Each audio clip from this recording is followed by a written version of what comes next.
Before cleaning your i4311 printer, remove your label and ribbon materials.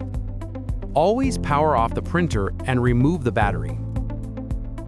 You will need a bottle of isopropyl alcohol and foam swabs, or Brady's pre-moistened cleaning swabs.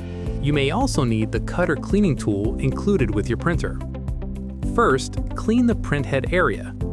Use an alcohol-soaked swab to wipe the black, green, and silver areas, as well as the silver rollers, until they are free of debris or residue. Do not wipe the bronze-colored area. Next, clean the printer's label sensors. Use a wet swab to wipe the middle sensor and the sensor underneath the label guide. Next, clean the cutter sensor and cutter blade. Pinch the yellow tabs on the cutter mechanism and slide it down. Insert a wet swab and gently wipe the sensor at the top. The cutter blade is directly beneath the sensor.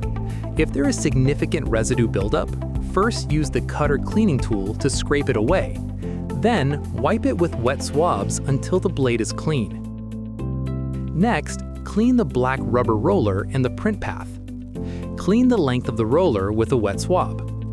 Use your thumb to advance the roller. You will feel resistance, but it won't damage the printer. Continue to wipe and rotate until the entire roller is clean. When done, push the cutter mechanism back up until it's locked into place.